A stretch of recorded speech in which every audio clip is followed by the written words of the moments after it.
tem um deste? Sou louca pelo meu. Na verdade, adoro todas as minhas coisas. Já se perguntou de onde vêm todas as coisas que compramos e para onde vão quando nos desfazemos delas? Não conseguia deixar de pensar nisso, por isso quis saber mais sobre o assunto. E os livros diziam que as coisas se deslocam ao longo de um sistema. Da extração, para a produção, para a distribuição, para o consumo e para o tratamento de lixo.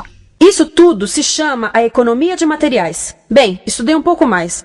Eu passei 10 anos viajando pelo mundo, atrás de pistas de onde vêm as nossas coisas e para onde vão. E sabe o que eu descobri? Esta não é toda a história. Falta muita coisa nessa explicação. Em primeiro lugar, neste sistema parece que está tudo bem, sem problemas. Mas, na verdade, é um sistema em crise, porque trata-se de um sistema linear. E nós vivemos num planeta finito. E não se pode gerir um sistema linear num planeta finito, indefinidamente. Em todas as suas etapas, este sistema interage com o mundo real.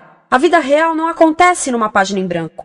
Interage com sociedades, culturas, economias, o ambiente. E durante as etapas, a vida vai se chocando contra seus limites. Limites que aqui não vemos porque o diagrama está incompleto. Então voltemos atrás para preencher alguns espaços e ver o que falta. Uma das coisas mais importantes em falta são as pessoas. Sim, pessoas. As pessoas vivem e trabalham em todas as etapas desse sistema, onde algumas são um pouco mais importantes que outras. Algumas têm maior poder de decisão. Quem são elas? Comecemos pelo governo. Meus amigos dizem que eu devia usar um tanque para simbolizar o governo, e isso é uma realidade em muitos países, e cada vez mais também no nosso. Afinal, mais de 50% dos nossos impostos vão para os militares. Mas vou usar uma pessoa para simbolizar o governo, porque acredito nos valores e na visão de que o governo deve ser das pessoas, pelas pessoas, para as pessoas. A função do governo é olhar por nós, cuidar de nós. Esse é o seu trabalho. Depois vem as corporações. O que leva as corporações a parecerem maiores que o governo é porque elas são maiores que o governo. Atualmente, entre as 100 maiores economias da Terra, 51 são corporações.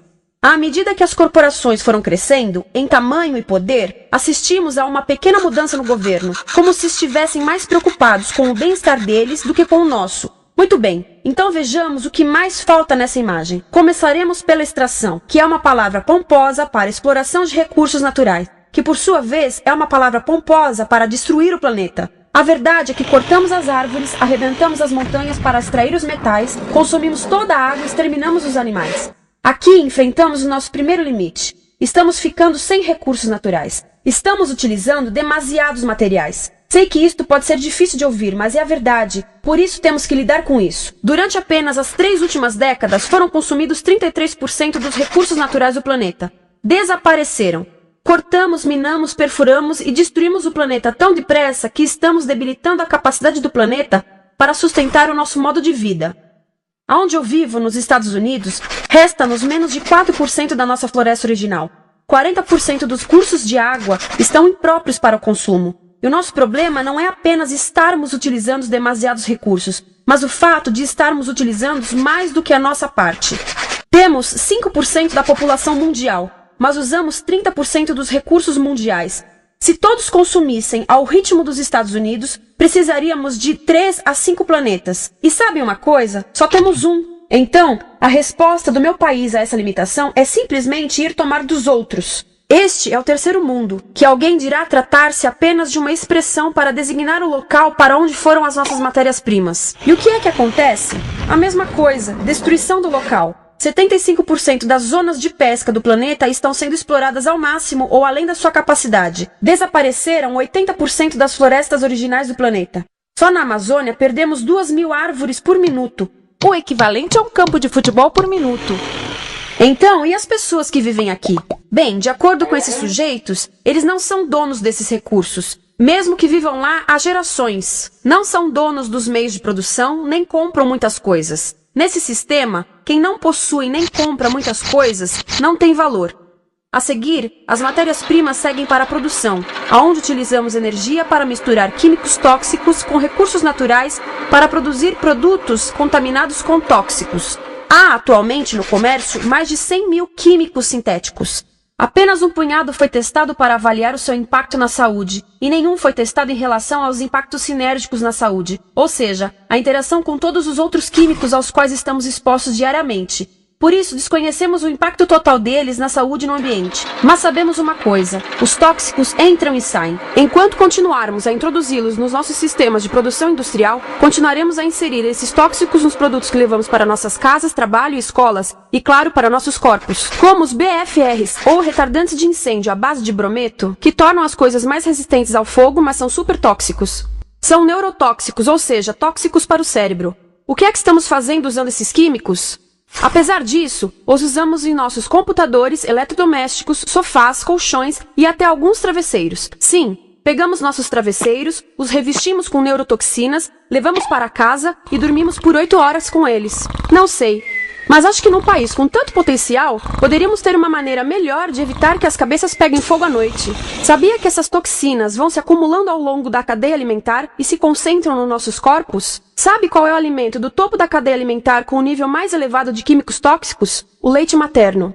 Isto significa que os menores membros das nossas sociedades, os nossos bebês, recebem as maiores doses de químicos tóxicos das suas vidas a partir do leite das suas mães. Não acha que é uma incrível violação? A amamentação deveria ser o mais importante ato humano de nutrição. Deveria ser algo sagrado e seguro. A amamentação continua a ser o melhor e as mães devem amamentar, mas nós deveríamos proteger esse ato. Eles deviam protegê-lo. Eu pensava que zelavam pelos nossos interesses. As pessoas que mais sofrem com esses produtos químicos são os trabalhadores das fábricas. Muitos são mulheres em idade reprodutiva, que trabalham com toxinas que afetam a gestação, carcinogênicos e muito mais. Agora eu pergunto, que tipo de mulher em idade reprodutiva trabalharia no emprego deste, exposta a estas toxinas, a não ser uma mulher sem outra alternativa? Essa é uma das maravilhas desse sistema. A erosão dos ecossistemas e economias locais, aqui, garante um fluxo constante de pessoas sem alternativas. No mundo, há 200 mil pessoas por dia se deslocando de ambientes que as sustentaram ao longo de gerações para cidades, onde muitas vivem em bairros de lata, à procura de emprego, por mais tóxico que seja. Não só os recursos são desperdiçados ao longo desse sistema, mas também pessoas, comunidades inteiras são desfeitas. Sim, as toxinas entram e saem. Muitas delas saem das fábricas em produtos, e muitas mais saem como subprodutos, ou poluição. E estamos falando de muita poluição. Nos Estados Unidos, as indústrias admitem liberar mais de 1.800.000 quilos de químicos tóxicos por ano. Deve ser muito mais, porque isso é o que eles admitem. Trata-se de outro limite, porque quem quer ver e respirar 1.800.000 quilos de químicos tóxicos por ano? Então o que eles fazem? Mudam as fábricas poluidoras para o estrangeiro, para poluir outros países. Mas, surpresa, grande parte dessa poluição volta para nós trazida pelo vento. E o que acontece depois de todos os recursos naturais serem transformados em produtos? Passam por aqui, para a distribuição, o que significa vender todo o lixo contaminado com toxinas o mais rápido possível. Aqui, o objetivo é manter os preços baixos, com as pessoas comprando os produtos em constante movimento. Como eles mantêm os preços baixos? Pagam salários baixos aos trabalhadores das lojas e restringem o acesso aos seguros de saúde sempre que podem. Tudo se resume em exteriorizar os custos. O verdadeiro custo da produção não se reflete no preço. Em outras palavras, não pagamos aquilo que compramos. Outro dia estive pensando nisto. Ia a caminho do trabalho e queria ouvir as notícias. Por isso entrei numa loja para comprar um rádio. Encontrei um pequeno rádio verde engraçado que custava $4,99. Na fila do caixa pensei, como $4,99 podem refletir o custo da produção e transporte desse rádio até ele chegar nas minhas mãos? O metal deve ter sido extraído na África do Sul. O petróleo provavelmente do Iraque. O plástico produzido na China e talvez montado por uma criança de 15 anos numa fábrica do México. $4,99 não paga nem o aluguel do espaço ocupado na prateleira, nem parte do salário do empregado que me atendeu, ou as viagens de navio e caminhão que o rádio fez. Foi assim que eu percebi que eu não paguei o valor do rádio. Então, quem pagou? Estas pessoas pagaram com a perda do espaço dos seus recursos naturais. Estas pagaram com a perda do ar puro, com o aumento de doenças como asma e câncer. As crianças do Congo pagaram com o seu futuro, pois 30% delas abandonam a escola para trabalhar nas minas de coltan, um metal que usamos em aparelhos eletrônicos baratos e descartáveis. Estas pessoas pagaram por não ter direito ao seguro de saúde.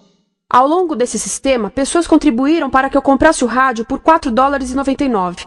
Mas essas contribuições não são registradas por nenhum contabilista. É isto que eu quero dizer com exteriorizar o verdadeiro custo de produção. E isso nos leva à seta dourada do consumo. O coração do sistema, o motor que impulsiona. É tão importante proteger esta seta que se tornou prioridade daqueles dois sujeitos. É por isso que após o 11 de setembro, quando nosso país estava em choque, o presidente Bush poderia ter sugerido fazer luto, rezar, ter esperança, mas não, ele disse para fazermos compras. Compras! Nos tornamos uma nação de consumidores. Nossa principal identidade passou a ser de consumidores. Não mães, professores, agricultores, mas consumidores. Nosso valor é medido e demonstrado pelo quanto contribuímos para esta seta. Quanto consumimos. Não é isso que fazemos? Compramos, compramos, compramos. Manter os produtos circulando. E como circulam? Sabe qual a porcentagem dos produtos que circulam através desse sistema que ainda são usados 6 meses depois da venda na América do Norte? 50%? 20%? Não, 1%. 1. Em outras palavras, 99% das coisas que nós cultivamos, processamos, transformamos, 99% das coisas que percorrem o sistema são lixo em menos de 6 meses.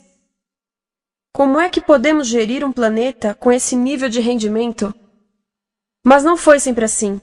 Hoje, o consumidor médio americano consome o dobro que há 50 anos. Pergunte à sua avó. No tempo dela, a boa gestão, a engenhosidade e a poupança eram valorizados. Então, como é que isso aconteceu? Bem, não aconteceu simplesmente. Foi planejado. Pouco depois da Segunda Guerra Mundial, estes sujeitos estudavam a forma de impulsionar a economia. O analista de vendas Victor Lebow articulou a solução que se tornaria a norma de todo o sistema. Ele disse: a nossa enorme economia produtiva exige que façamos do consumo a nossa forma de vida, que tornemos a compra e uso de bens em rituais, que procuremos a nossa satisfação espiritual, a satisfação do nosso ego no consumo. Precisamos que as coisas sejam consumidas, destruídas, substituídas e descartadas a um ritmo cada vez maior. O conselheiro econômico do presidente Eisenhower disse: o principal objetivo da economia americana é produzir mais bens de consumo. Mais bens de consumo? O nosso principal objetivo? Não é providenciar cuidados médicos, ou educação, ou transportes seguros, ou sustentabilidade, ou justiça? Bens de consumo? Como é que eles nos fizeram adotar esse sistema de forma tão entusiástica? Bem, 2 das suas estratégias mais bem-sucedidas são a obsolescência planejada e a obsolescência perceptiva. A obsolescência planejada é uma outra forma de dizer criado para ir para o lixo. Eles fazem as coisas de modo que sejam inúteis tão rápido quanto possível para jogarmos fora e voltarmos a comprar. Isso é óbvio em sacolas ou copos de plástico, mas verifica-se isso em coisas maiores como esfregões, DVDs, máquinas fotográficas, churrasqueiras, quase tudo. Até computadores. Já reparou que quando compra um computador, a tecnologia muda tão rápido que em poucos anos se torna quase um impedimento para a comunicação? Fiquei curiosa e abri um desses computadores para ver o que tinha dentro. E descobri que a peça que se muda a cada ano é apenas uma pecinha no canto. Mas não se pode mudar apenas essa peça, porque cada nova versão tem um formato diferente. Tem que jogar tudo fora e comprar um novo. Estive lendo sobre o design industrial da década de 50, quando a obsolescência planejada começou a aparecer. Esses designers eram muito claros sobre o assunto. Chegavam a debater quão rápido conseguiam que um aparelho avariasse, mas de modo que o consumidor mantivesse fé suficiente para ir comprar outro.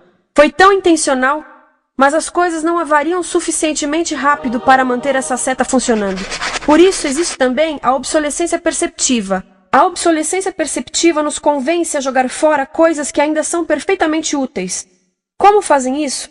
Mudam a aparência das coisas. Por isso, se comprou suas coisas há alguns anos, todos percebem que você não tem contribuído para essa seta. E como o nosso valor depende da nossa contribuição para essa seta, isso pode ser embaraçoso. Por exemplo, se eu tiver o mesmo monitor de computador gordo e branco na minha mesa por 5 anos e a minha colega tiver comprado um computador novo, ela vai ter um monitor plano brilhante que combina com o computador, com o celular e até com as canetas. Ela parece estar operando uma nave espacial e eu pareço que tenho uma máquina de lavar na mesa. A moda é outro bom exemplo. Já se perguntou por que os saltos dos sapatos das mulheres passam de largos para finos num ano e no próximo de finos para largos? Não é por haver um debate sobre qual deles é mais saudável. É porque usar saltos largos num ano de saltos finos mostra que você não contribuiu recentemente para a seta. Por isso não vale tanto quanto a pessoa com saltos finos ao seu lado, ou em um anúncio. É para comprarmos sapatos novos. A publicidade e a mídia em geral têm um papel importante nisto. Cada um de nós nos Estados Unidos é bombardeado com mais de 3.000 anúncios por dia. Vemos mais publicidade num ano do que as pessoas há 50 anos viam em toda a vida. Qual é o objetivo de um anúncio se não nos fazer infelizes com o que temos? Por isso, nos dizem 3.000 vezes por dia que o nosso cabelo está errado, nossa pele, nossa roupa, nossos móveis, nossos carros, nós estamos errados. Mas tudo se resolve se formos às compras. A mídia também ajuda a esconder tudo isto e isto. Por isso, a única parte da economia que vemos são as compras. A extração, produção e envio para o lixo acontecem fora do nosso campo de visão. Por isso, nos Estados Unidos, temos mais coisas do que tivemos antes. Mas pesquisas mostram nossa felicidade declinando. Nossa felicidade teve seu pico na década de 50, a mesma época em que a febre consumista explodiu. Coincidência interessante. Acho que sei o porquê. Temos mais coisas, porém menos tempo para o que realmente nos faz felizes. Amigos, família, tempo livre. Estamos trabalhando mais do que nunca. Analistas dizem que não temos tão pouco tempo livre desde a sociedade feudal. E sabem quais são as duas atividades que mais fazemos no pouco tempo livre que temos? Ver televisão e fazer compras. Nós, americanos, passamos 3 a 4 vezes mais tempo comprando do que os europeus. Assim, nessa situação ridícula, vamos trabalhar talvez em 2 empregos, e quando chegamos em casa exaustos e sentamos no sofá novo para ver televisão, os anúncios dizem que não prestamos, então vamos às compras para nos sentirmos melhor. Depois trabalhamos mais para pagar o que compramos, e chegamos em casa mais cansados, vemos mais televisão que nos diz para fazermos compras outra vez. E estamos nesse ciclo de trabalhar, ver, comprar, e podíamos simplesmente parar. Então, no final, o que acontece a todas essas coisas que compramos? Nesse ritmo de consumo, não cabe tudo em casa, apesar do tamanho médio das casas ter duplicado nesse país desde os anos 70. Vai tudo pro lixo, e isso nos leva ao tratamento do lixo. Essa é a parte da economia de materiais que conhecemos melhor, porque nós temos de levar o lixo até a esquina. Cada americano produz 2 quilos de lixo por dia, o dobro do que fazíamos há 30 anos. Todo esse lixo ou é despejado num aterro, que é um grande buraco no chão, ou ainda pior, primeiro é incinerado e depois despejado no aterro. As duas formas poluem o ar, o solo, a água, sem esquecer que alteram o clima. A incineração é realmente ruim. Lembra daqueles tóxicos da fase da produção? Bem, queimar o lixo libera esses tóxicos no ar. Pior ainda, produz supertóxicos novos, como a dioxina.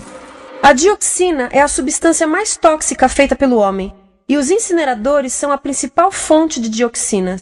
Isso significa que podemos parar a principal fonte da mais tóxica substância conhecida e feita pelo homem, simplesmente parando de queimar o lixo. E podemos parar hoje. Algumas empresas não querem criar aterros e incineradores aqui. Por isso, também exportam os resíduos.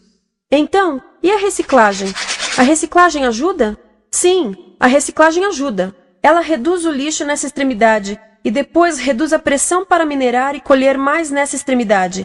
Sim, todos devemos reciclar, mas reciclar não é o suficiente. Reciclar nunca será suficiente por 2 razões. Primeiro, o lixo que vem das nossas casas é apenas a ponta do iceberg. Para cada saco de lixo que deixamos na esquina, 70 sacos de lixo são criados anteriormente, só para fazer o lixo desse saco que deixamos na esquina. Assim, mesmo que pudéssemos reciclar 100% do lixo das nossas casas, não se chegaria ao coração do problema. Além disso, grande parte do lixo não pode ser reciclado, ou porque contém demasiados tóxicos, ou porque é criado de início para não ser reciclável. Como aquelas caixas de suco, que têm as camadas de metal, papel e plástico, todas coladas. Não dá para separar essas camadas para reciclá-las. Como se vê, é um sistema em crise. Por todo o percurso, estamos batendo em limites, do clima em mudança ao decréscimo da felicidade. Simplesmente não está funcionando. Mas a parte boa de um problema tão generalizado é haver tantos pontos de intervenção. Há pessoas trabalhando aqui salvando florestas, e aqui na produção limpa. Pessoas trabalhando em direitos do trabalho, em comércio justo, em consumo consciente, no bloqueio de aterros e incineradores. E muito importante, em recuperar o nosso governo, para que seja realmente pelas pessoas e para as pessoas. Todo esse trabalho é criticamente importante, mas as coisas vão realmente começar a se mover quando enxergarmos as ligações, quando enxergarmos o panorama geral. Quando as pessoas ao longo do sistema se unirem, poderemos reivindicar e transformar esse sistema linear em algo novo, um sistema que não desperdice recursos ou pessoas, porque aquilo de que precisamos nos livrar é da antiga mentalidade de usar e jogar fora. Há uma nova escola de pensamento nesse assunto, e é baseada em sustentabilidade e equidade, química verde, 0 resíduos, produção em ciclo fechado, energia renovável, economias locais vivas, já está acontecendo. Há quem diga que é irrealista, idealista, que não pode acontecer. Mas eu digo que quem é irrealista são os que querem continuar pelo velho caminho. Isso é que é sonhar. Lembre-se que a velha forma não aconteceu por acaso. Não é como a gravidade que temos que conviver. As pessoas a criaram, e nós também somos pessoas. Por isso vamos criar algo novo.